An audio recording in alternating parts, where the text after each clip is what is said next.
What's going on, everybody? Welcome back to Hippo Supercoach. And today we've got Big Bad Evan on the podcast. We spoke about him last week, and he's finally made an appearance on the show. So welcome, Evan. G'day, guys. It's good to be here.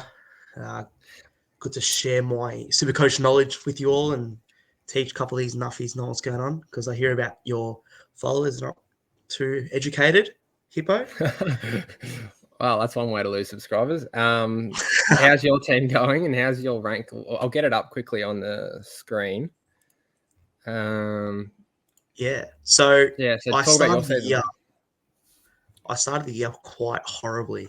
I think it was round 4 or 5. I was at 50k.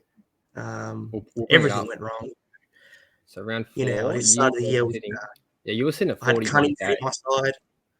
Yeah, I was at 44. So round 4, I was at 44k. I had Cunnington in my side. I had Tanner Bruin, as most people did, but I had a couple of frauds, quite a lot of frauds actually. But ever since then, I've just sort of started upgrading real early this year and kept on marching through. The army's marching on. And well, at the moment, I'm currently at, what am I, 7K, 6K, 5K? 5K, yeah, you've actually overtaken me. So I've gone up about 10,000 every week in rankings. This week I got a huge score, ranked 400th for the week. So we're coming along nicely.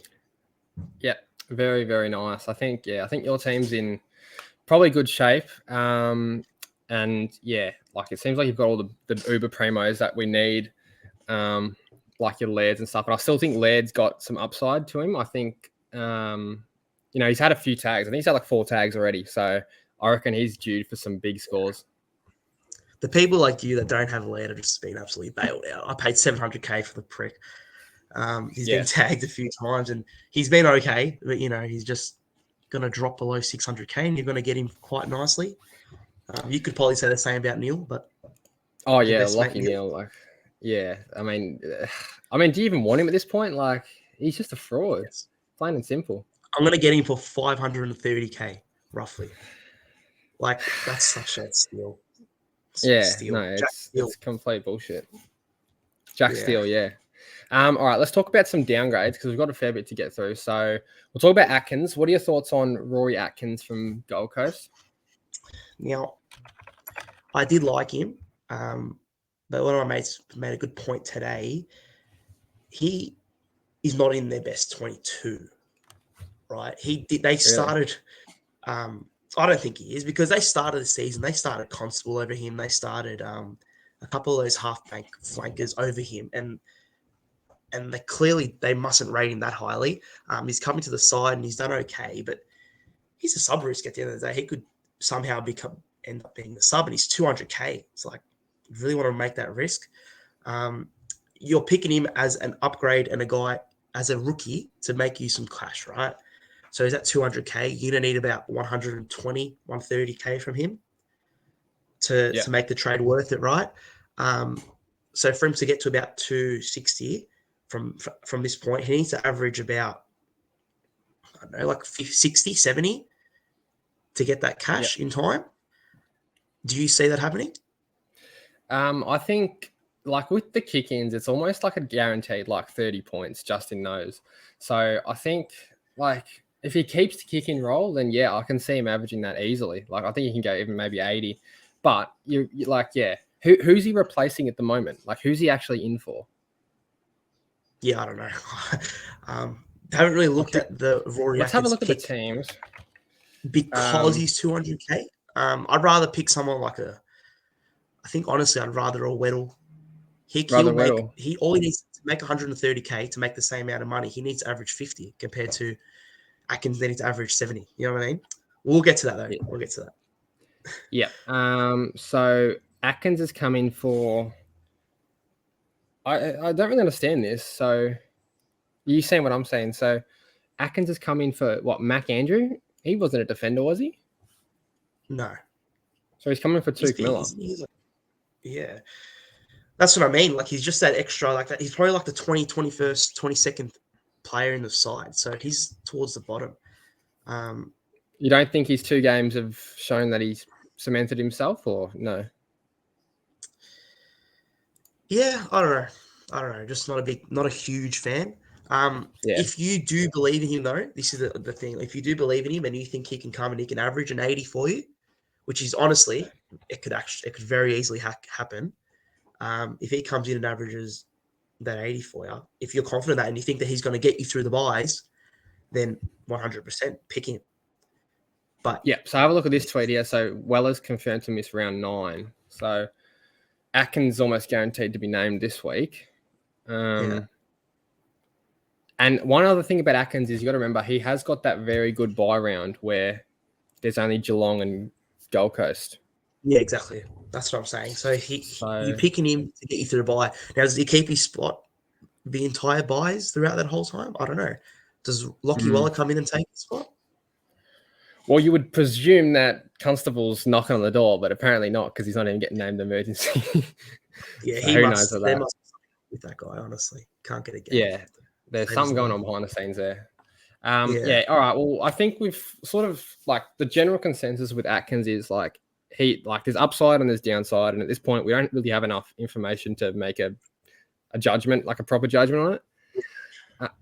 If he's so named, let's talk about Weddle. If he's named, I think so. Like, yeah, because the upside's there. I think the kick-in role, like the upside's too high, and yeah, that buy round. And if he gets dropped, well, that's just a risk I have to take. I think. Yeah. Okay.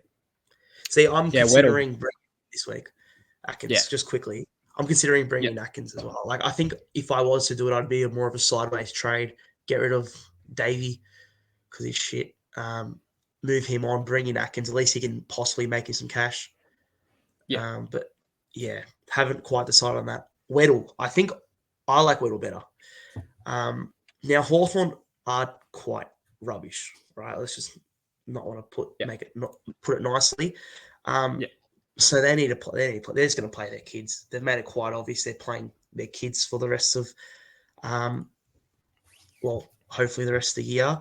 Does that mean Weddle keeps his spot? Not sure, because there's probably about 500,000 half-backs in that Hawthorn list.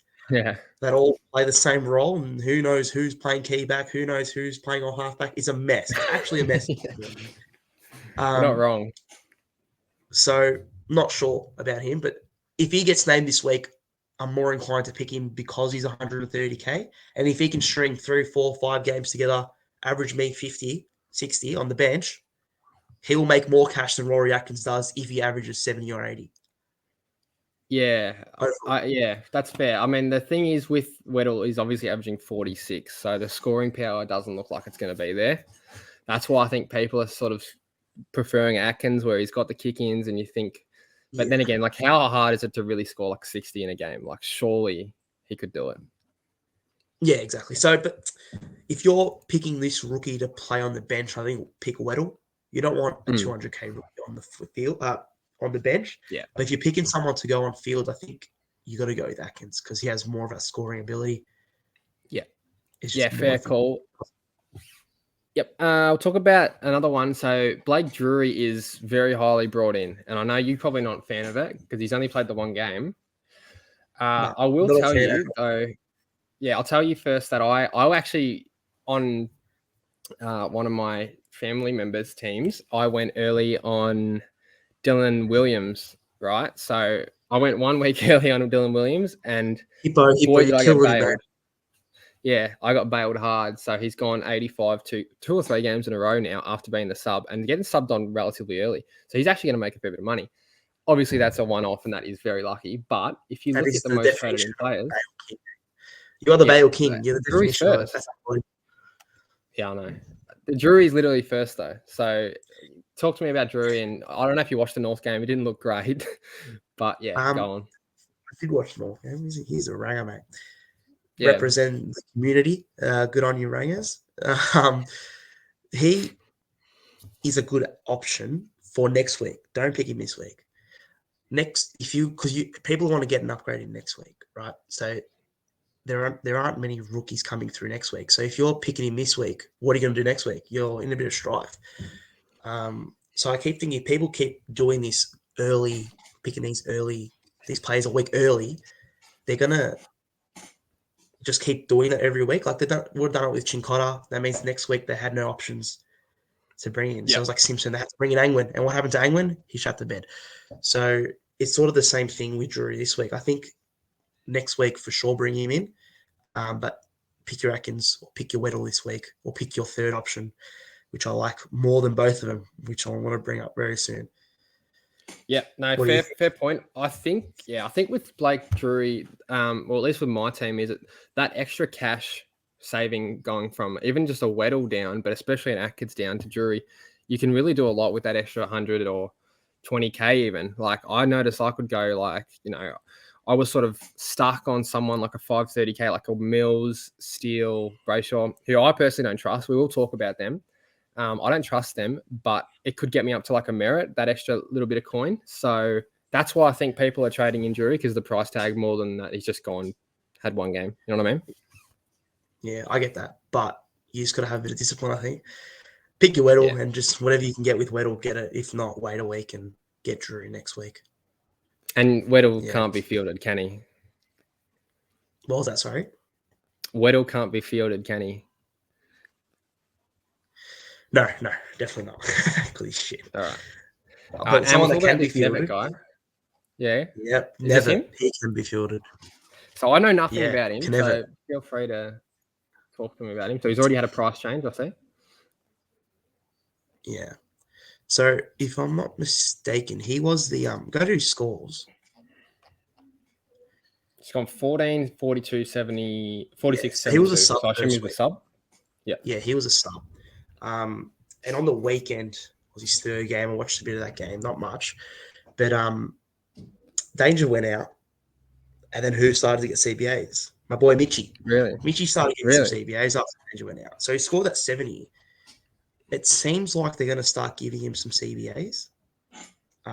Before Tanner Bruin. Yeah, you mean Chris Judd? Chris Judd. No, they look like they're going to put him in the midfield. Okay. Now, that could be really huge for our size, because if he gets some CBAs, he might start scoring some points. He looked quite good when he went in there as well. So I do quite like this option. If you did have the cash lying around, I'd pick him over Weddle for sure, and probably over Atkins to bank that 50K as well. I think he's my number one option for downgrade.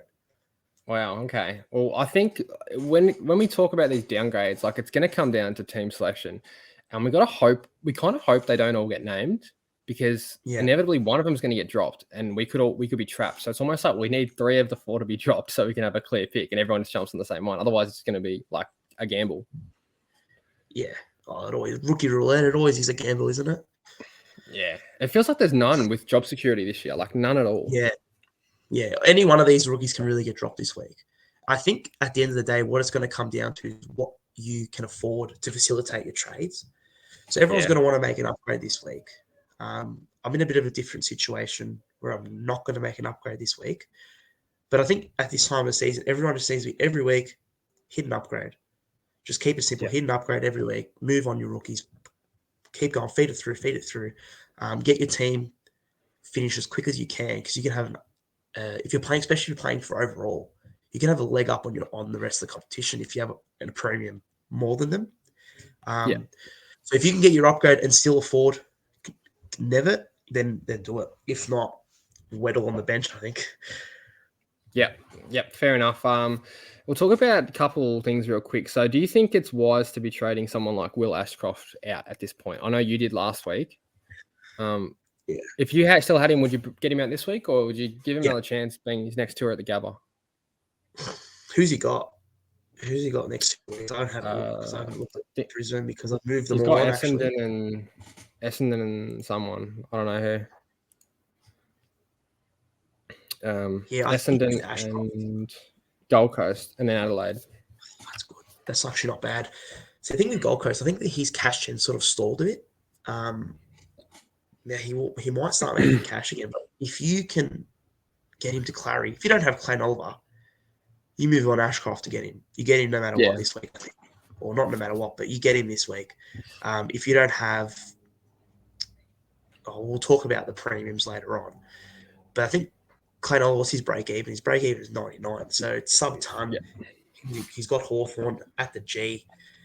He's going to go, he should go nuts. Well, I'll talk to you about Clayton Oliver real quick because we will start getting into the promos. But Clayton Oliver, like I'm gonna be like the devil's advocate sort of thing. What if he gets a hard Connor and hashtag here?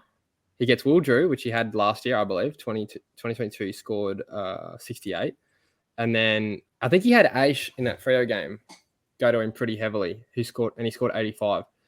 Do you think there's any point bringing him in this week with that possibility being a thing, or do you think that it's just they're not gonna tag him?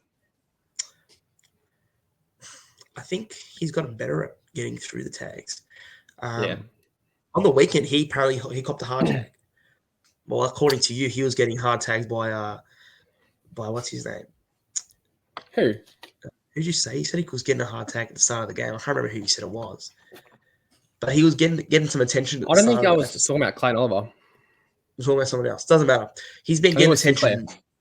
Sinclair. He's been getting attention every week. I don't think it matters. I think Clayton Oliver, he's M2.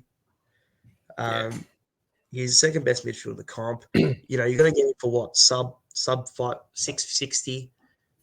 You just get him.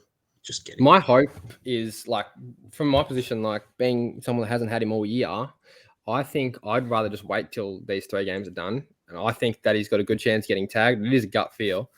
But if he does get tagged, even 2 of the 3 or even 1 of the 3, there is a chance he does drop a relatively low, maybe if it's only under 90, and then his price might come down a bit more. And if we're really lucky, get him for like 600 odd. Because it just feels a bit stupid trading in a 650k player and who I think will be tagged at least a couple of these next 3. Yeah, I understand that. I think if either you get him this week and you back him in, or you wait it out for probably about a month after this. Yeah.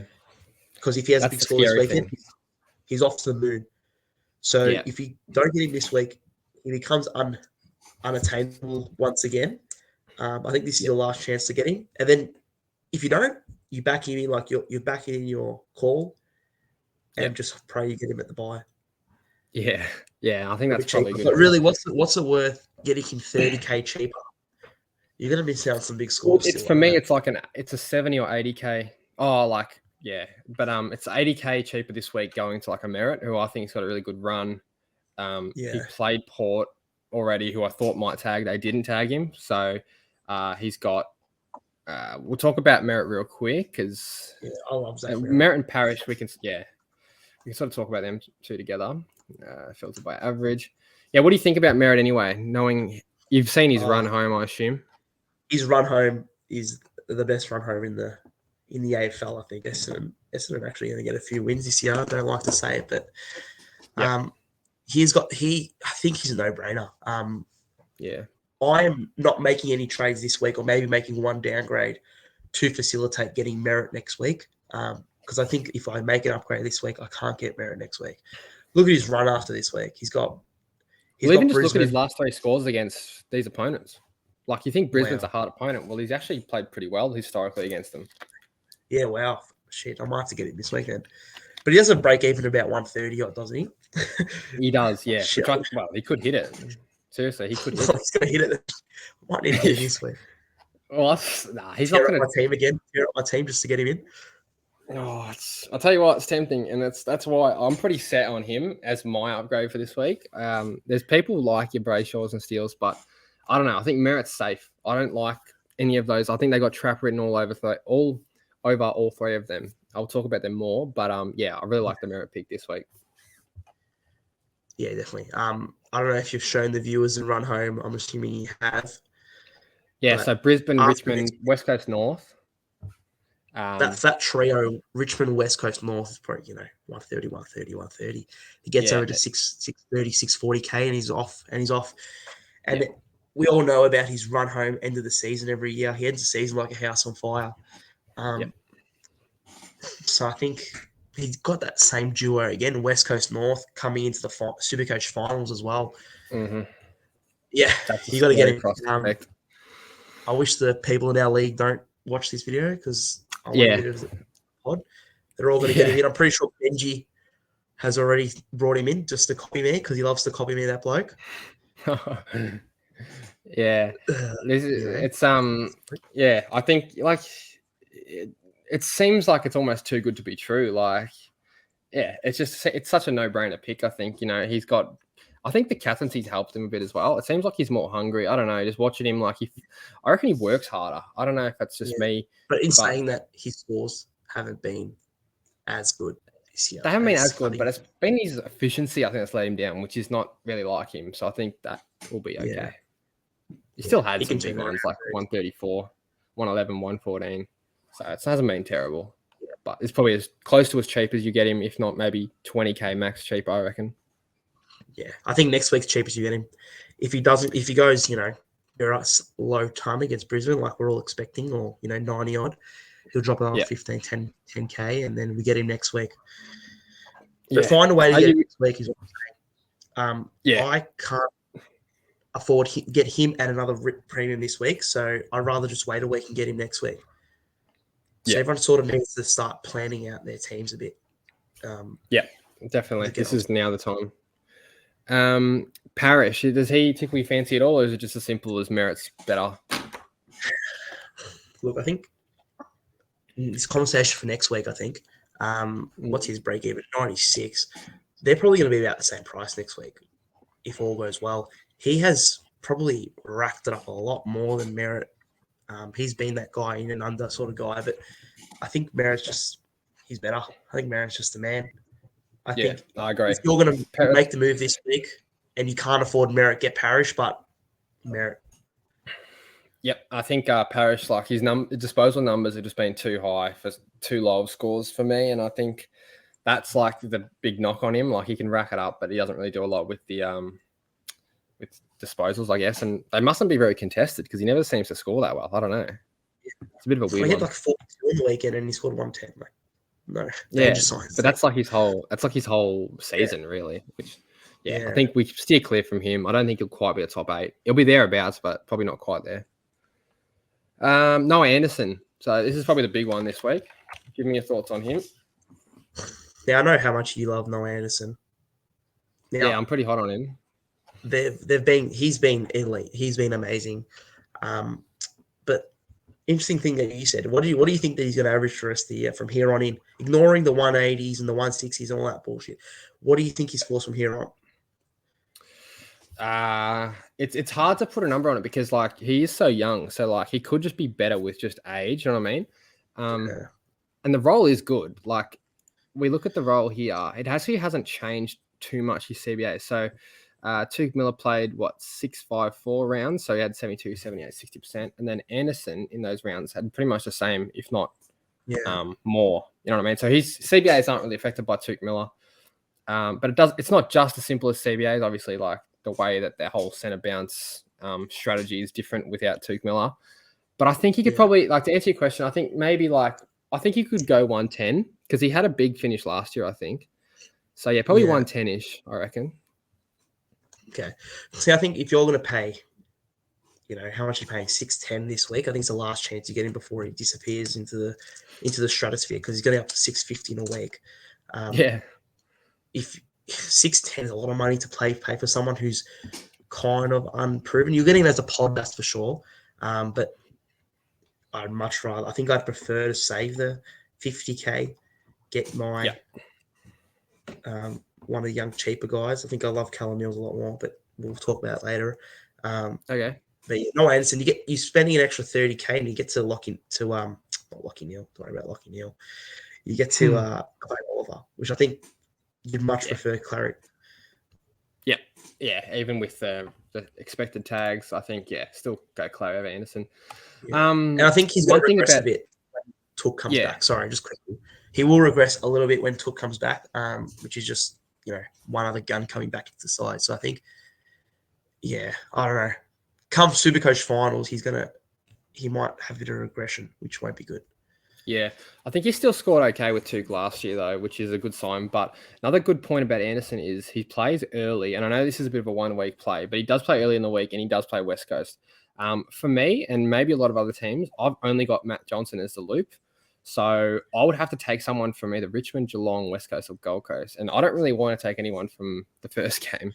So Anderson would be a perfect VC this week but it is a 1 week play, and it's like it's probably a bit irrational to bring him in for that, but it is worth noting, I think.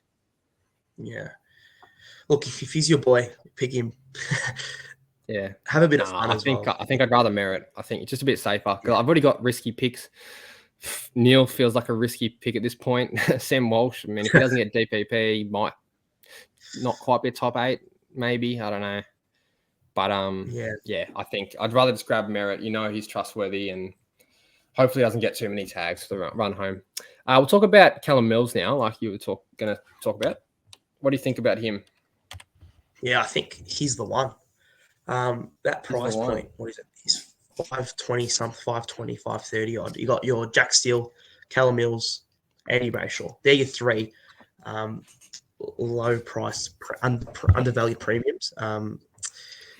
I think if your team is not, if you think you're going to struggle to finish a team at the end of the year, at the end of the season, and not going to be able to, your cash in is rooted and you've got nothing coming through, which, a lot of people have, and of course the big issue, I think you got to pick one of these guys. I've had a bit of a plan through, and I've seen that I think I should be okay to not have to pick one of these guys, but I think if you do, Callum Mills is number 1 for me. He got back in the guts this week where he belongs, and he just looks so good. He's just a gun midfielder.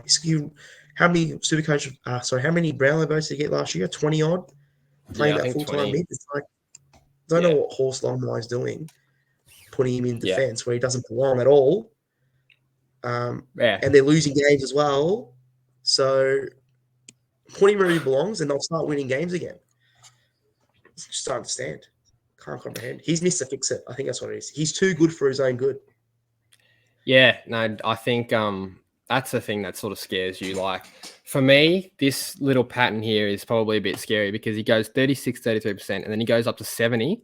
And at round 3, you're probably thinking, all right, 70% CBAs, he's got to come in. He's got the midfield roll back. And then he's gone 27, 0, 10. So just because he got the CBAs this week and a little bit of last week, I don't know if that guaranteed means he's going to be that midfielder. I think it's going to depend on injuries in that team. So if a defender goes down, he's probably getting sent back to the back line, unfortunately. So I think he's too risky for me. Yeah. Can you check who came in for the Sydney side last week? Sorry, just have a look. Because it's all important to say. It all depends on him. You're right. Yep. So Robbie Fox and Justin McInerney came in. Sheldrick got omitted. I don't know where Sheldrick plays. And Dylan Stevens, I think he's like a half back. No, he's a winger, isn't he? Yeah. Yeah, don't remember Stevens. So McInerney's gone back into that defensive role, I'm assuming. Yeah. But yeah, he could very easily get thrown back there next week. That's the thing. But at 520K for a guy who can possibly average 120 when he's in the midfield, is it worth the risk? I think it is. But the good thing with him is that he's got a high break even, 116. We can wait one more week, see him tail up against Freo, and then everyone's going to be scrambling to bring him in next week. If you have him, put the VC on it. That's what I'll say. Yeah, no, I think that's probably a fair call. The role is the scariest thing about him. And if he has 3 high CBA games, then you're probably safe to assume that he's going to play midfield. But, the worst thing would be you're in Supercoach finals in your league and he gets thrown in the back line or forward. Yeah. On like Tom Hawkins again, and he scores, 60 or 70, and he's like one of your only uniques. That's just going to cook you completely. So, lots of risk, lots of reward, I guess. What do you think about the other two? Like, if you were to rank Mills, Brayshaw, and Steele this week, you have to bring in one this week. Who are you bringing? If I had to rank them, I'd probably say Brayshaw, Steele, Mills. But like I said, I don't like any of them. Brayshaw is like, his role's not changing. It's just he had a pretty shit start of the year, and he's gone 150. So he did also have too many low scores. Is that right? Okay, I didn't know that. From what I've heard through the grapevine is that he had a back injury, and he got interviewed last week, and he did say that last week was the first time he played like pain-free. The first week he played pain-free, So he's had two Okay. pain-free games of footy, and what have his last two scores been? They've both been decent. 150 and 98. So yeah, relatively good. Yeah. Like a 120 So average. I think he'll take off from here. But the problem is with him is that their run is tough. They've had their easy games, they've lost, so they've got a tough run home. Yep. Yeah, no, you would have thought that big scores are out of the way, but he hasn't really gone too big except for maybe 2 games out of the 8. And yeah, too many low scores in there. And if he's carrying something just because the back's not good, or just because the back was good the last 2 weeks, doesn't mean it's going to be good next week. You know what I mean? Like he could just, I don't know, one bad tackle and it's cooked again. You know what I mean? So yeah, I don't like any of them. I'm pretty firm on none of them being top 8. Jack Steele probably is capable. Well, you think Steele, Brayshaw, or Mills? Mills is my guy. I want to pick him, but I'm scared.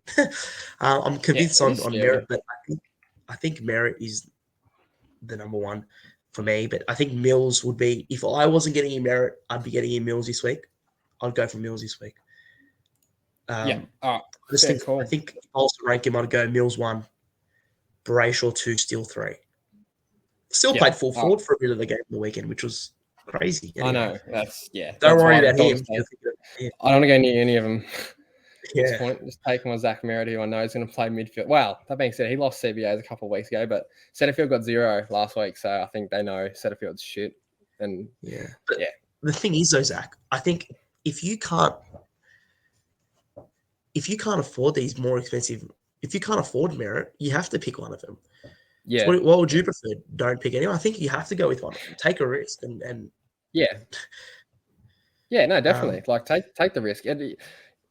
Yeah, I just don't know. Like when you say rank them, for me, they're all very, very close to. Like Brayshaw could be last. Like I really don't know. They're all pretty close. Tight. Yeah. It's very close.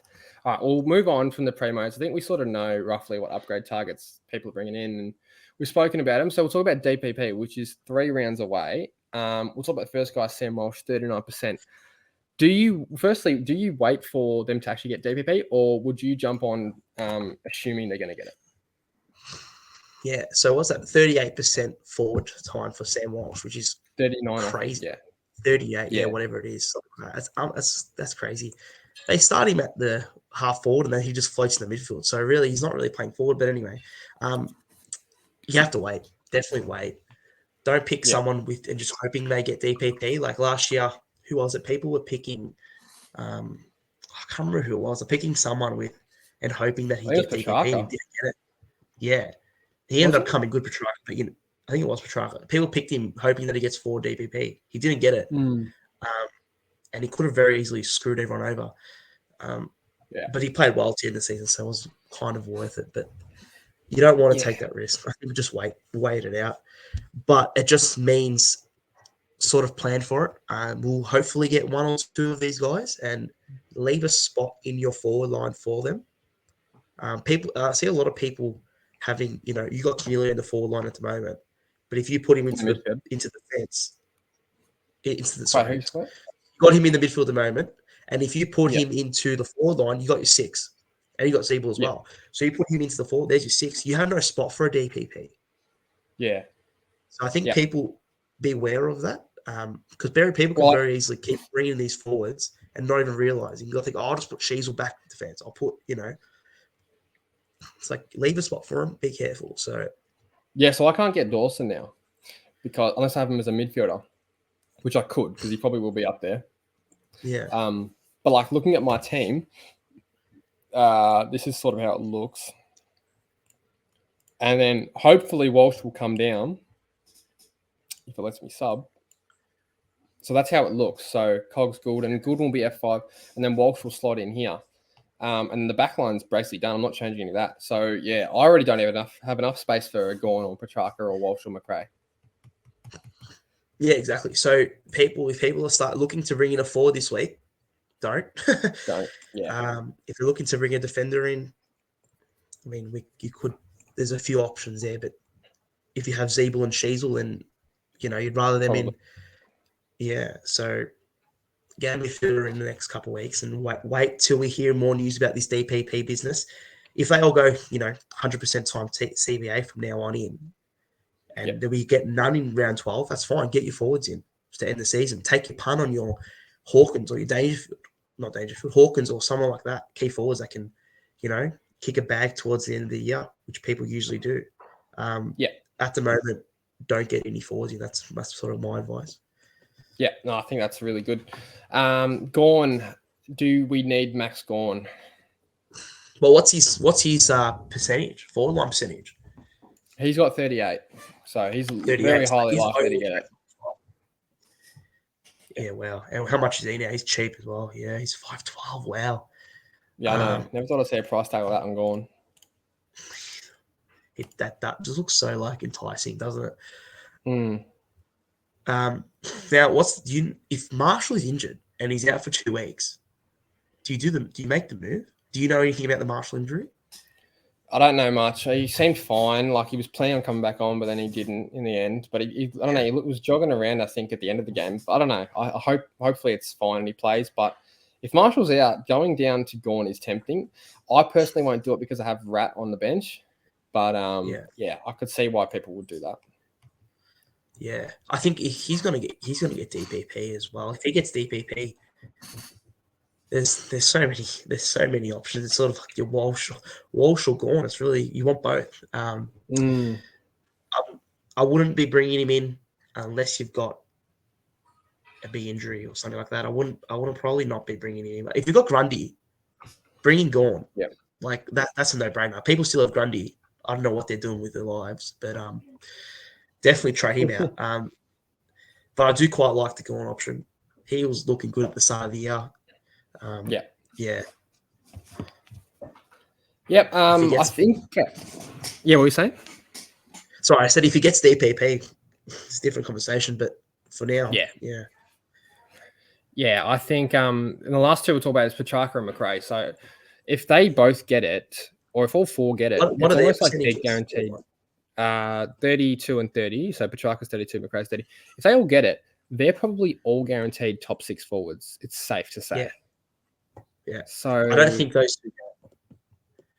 Yeah, hopefully not for our sake, because we can't afford to be sidewaysing Gouldens or Coggses, Rosies to those guys. We just can't. We don't have the trades. So I mean, yeah. They're not going to get it. I don't think they're going to get it. I think we'll get one, maybe two. I think hopefully we get Walsh. Fingers crossed we get Walsh. I need him. Well, I don't need him. I like it'd be ideal because I've already got him. Yeah, allows you to get another midfielder in, which would be huge for you. Yeah. If I can get as time goes on, we'll hear more about it. But yeah, I think Walsh, Gawn, they're the two. The other two, don't worry about it at this point. All right. So we'll talk about, do you have a buy strategy at all, or is it sort of just hope and have a general idea on who not to get in? And obviously round 15 is that tricky buy where it seems like everyone's got everyone out. And every other round seems okay. Is it just really planned against round 15, or is it a bit more to it than that? So it depends if you're playing for overall or if you're playing for league. So we'll assume we're playing for overall. Assume playing for overall, okay. If you're playing for overall, sort of start playing. Everyone should know what their buy thing's looking like. But the thing is that the tricky one is the last one. So you're going to be able to get in players. You'll be upgrading throughout the buys before that. So let's say right now, looking at your side, right, you've got 4 defenders. Wilmot will be gone by then. You probably still have Atkins. So that's 5 defenders, 6, 7, 8, 9, 10. You got 15 players max. So round 12 by max. The first one. Then you're going to bring in someone from that side. Every week you'll be bringing in an upgrade. So I think we should be okay. Every year we sort of are okay through the buys. But just if you know that you're struggling for round 15 buy, don't go and bring in, who's on the round 15. Don't go bring in your Sam Walsh this week. Yeah, Walsh out west. I think Frere might have it too. No, they don't have it. I agree. I think just try and stay away from that buy, and everyone's in the same boat with that one. I think everyone's got heaps out. So just don't bring from now on, we don't bring anyone from that buy. Yeah, for sure. Let's talk about, we'll wrap it up and we'll talk about captain, vice captain options this week, because I think we've sort of gone over everything. Who are you thinking? And then talk about your team, and then we'll talk about if you had everyone, who would you pick? Who the best options are? So Yeah. go for it. So for my team, should I get my team up? Yeah. So you just got to present again because I think the thing's gone off. Cool. Yep. Should be So if I on. look at my team just quickly, my defense is also sort of all over the shop at the moment because I don't have many midfielders in. But, you know, I'll get Zeeble defense later and all that sort of stuff. I've gone with the VC on Clary. I know you don't like the option, but at the G. No, I don't hate it. I think he still could go huge. Yeah. I think at the G against Hawthorn, he'll just towel them up. Yeah. That's just the VC, and then go and just safe. Go into the Bont. The safest C at the moment. He's playing on. Who's he playing on? He's going to play on Paddy. I think Cripps. he gets Hewitt. I think he gets Hewitt this week. Oh, I don't know. I think he's going to play on Paddy.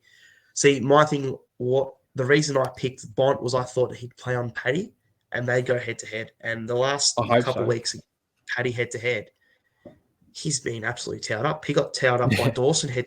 He got towed up by who did he play last week? He played on head to head, and he got 150. So yeah. It's the precedent is there. If he goes on Cripps, he will go huge. Yep.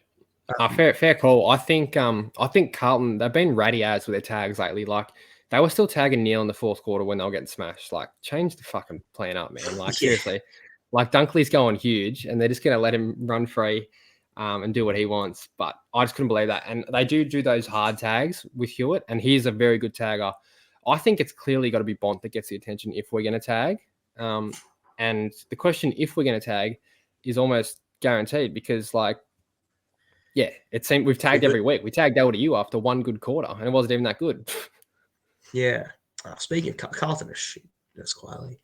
Anyway. They are. They're in a big slump. I don't know what's wrong with them. I don't know. I think it's a game plan, but you know, I don't want to throw coaches under the bus or anything. But yeah, do it, mate. They've got Put them on your hit list. Put the Carlton on your hit list. I hate the fact that we tag. I really don't like that. I think we got good midfield. Just back our mids to beat their mids. Simple as that. Don't put fucking tags on.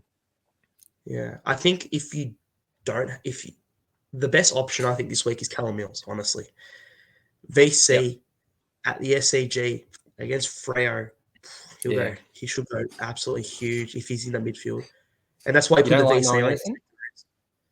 Pardon? You don't like Noah Anderson? No, yeah. I mean, yeah. If you have him, then you put the VC on him for sure. Oh, definitely. I think he's got a really good mix of inside and outside. I think he really stat pads on the outside as well, and can obviously rack up the clearances and tackles. Like he can do everything. It's just a matter of can he maintain it. That's the question. Yeah, he's definitely a good footballer. I think that he'll definitely he's a good VC option. Who are you thinking of doing this week? So I think I'm sort of stuck. If I'm going off what last week's teams looked like, Johnson's my only loophole, so I'll have to go someone from that first two games.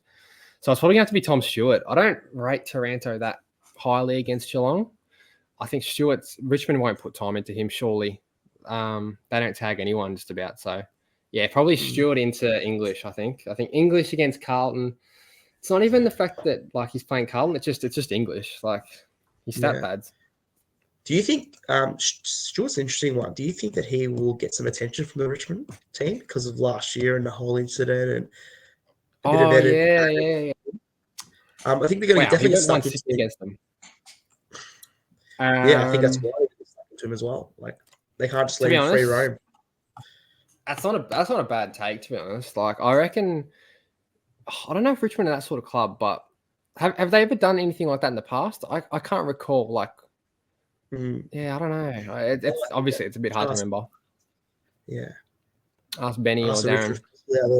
Let us know in the comments.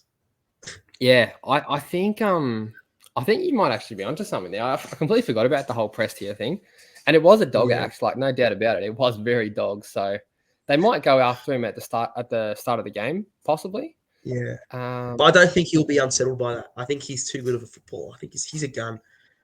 Yeah, I don't think he's got to worry about like the biff or the fighting. It's more if he gets tagged. But I don't think Richmond ever tag, so I think he should be okay.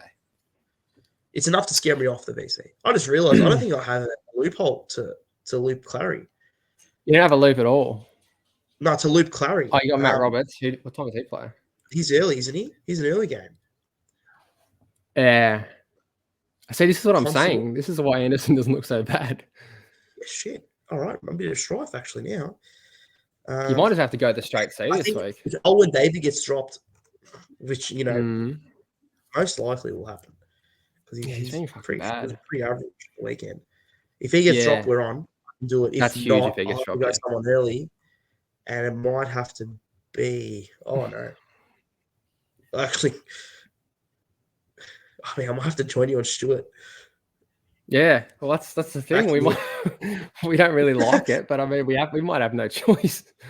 Yeah, this is the first week we haven't had a choice. It'd probably be the week our VC works out. Yeah. How have you gone with your VC and C options over the time? I've been pretty good. I think I don't know what my average is exactly, but I feel like I haven't had any bad ones. I've had some bad VCs, I think, but I've always ended up with a good captain. Maybe like 125, 130 average. What about you? Yeah, I think I've been okay. I had a pretty average. Well, my whole start of the year was shit, so I had Did you have Laird? average. Yeah, I had Laird round 1, and I took it off in round 2.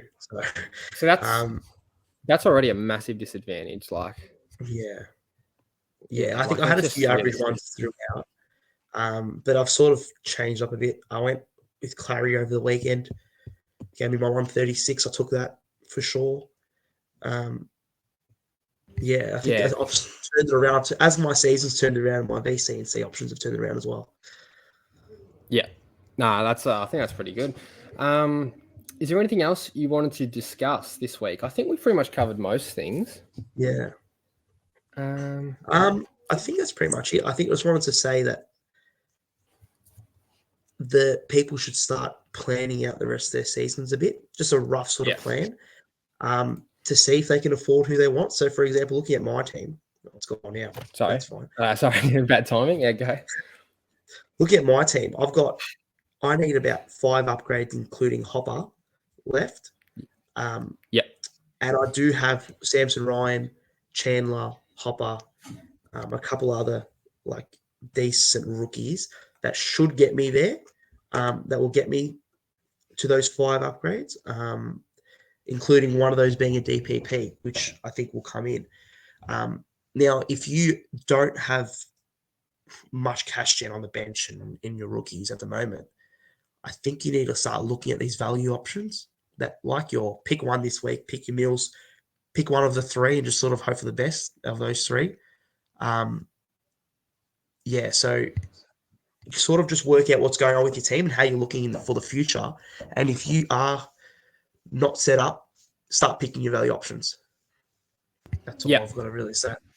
Yeah, I think it's pretty much you've nailed it on the head because, you just have to jump on the cheap guys. I think unless you've already got those cheap guys, you have to you just have to jump on. And if you were unlucky enough to start them, there's just nothing you can do about that. It's just I don't think it's at any point jumping off. I know one of my mates has got Mills. He's top of the league, top of our league, and he started him. But it's there's no point jumping off because they've lost all their value. Yeah. See, if you still have Setterfield, are you moving him on this week? I mean, you've already moved him on, haven't you? Yeah, I think Setterfield has to go 100%. Yeah. If he's not gone this week, or last week, he has to go this week. He had 0 CBAs, so that's back to the 40 averages, I think. Yeah, for sure. Yeah, moving on. Okay. Yeah, well, I think that'll do it. Thanks for coming on again. We'll have to have I think plan on having you and maybe Ben or get Lockie on or Jake on, or I don't think Kyle as well. I think he was pretty keen. So a couple of the boys want to jump on the channel. Yep. We'll try and upload this on Spotify as well. Some people were requesting that, so it'd be cool to have something on Spotify as well as YouTube. For those longer videos like this where you can just chuck some AirPods in and zone out and just listen to some Supercoach talk. But any final words or thoughts? Is that it? No, I just say Ben sucks at Supercoach. He's actually lost. He deleted the app yesterday. Did you hear about that? I did hear about that. Yeah, what happened? Teakle was it? The problem, wasn't He it? brought in Teakle and England, and they both stunk it up. And he He's deleted the gone app. the He's two messaging bad ones out of the four. me. You might need to bring him back on just to cheer him up a bit again. Yeah, Because maybe you can jump on Thursday night. yeah, we'll The see. teams are in out when Teakle's dropped. Yeah. When Teakle's dropped, he'll cry, he'll rage for you. Ben's hit list, not Hippo's hit list. Yeah. Nah, that sounds good. All right. Well, that's it for the video, guys. I hope everyone enjoyed, and we'll see you in the next week.